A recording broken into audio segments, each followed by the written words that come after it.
بسم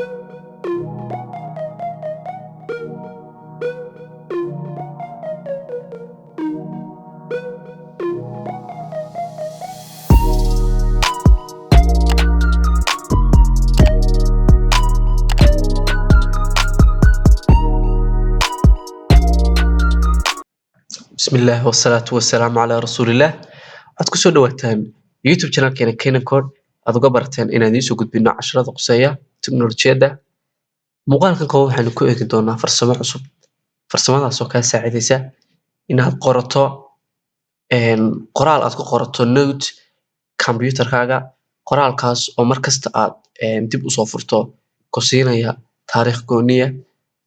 marka aad qoraalka aad dhamaysato qoraalkaaga aad save garayso, marka xigta aad soo furto isla faylkaas qoraalka kugu qornaa wuxuu automatically kuu siin doonaa date-ka markasta aad furto. uma baahnid qoraalkaas inaad mar walba aad wax ka bedesho aad taariikhdaada aad ku xasuusto. bal aynu wada jaabino si aan u wada fahno waxa aan ka hadlayo. waxaan samaysan doonaa fayl cusub oo text ah. waxaan ula bixi doonaa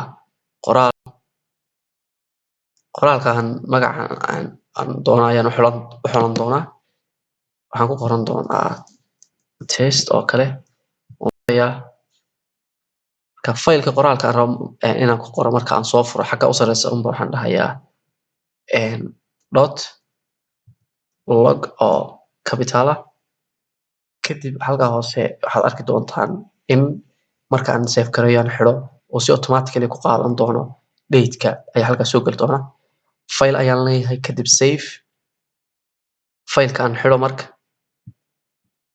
test hadda haddii aan raadiyo waxaad arki doontaan in marka aan furo taariikhda si automatically ii siin doono. sidaad wada aragtaan date ayaa halkan kusoo biiray. date-kan marka qoraalka marka aan waxaan doono ku qorto ayuu siin doonaa. qoraalkan marka aan save garaysto waxaa laga yaabaa qoraal baad ku qoratay fayl ama note. qoraalkaas waxaa laga yaabaa maanta oo kale intaad wax ka bedeshay ama aad wax ku qortay ayaad maalmo kadib ama maalin kadib usoo noqotay. sidaa darteed maalinta dambe isla maalinta dambena halkaa hoose ama meel hoose ayuu taariikhda maalinta dambena ka bilaabi doonaa. hadda daqiiqada aan halkan ku qortay waxay sigaysaa 3 saac iyo 12 daqiiqo iyo date-kii oo caadi ah.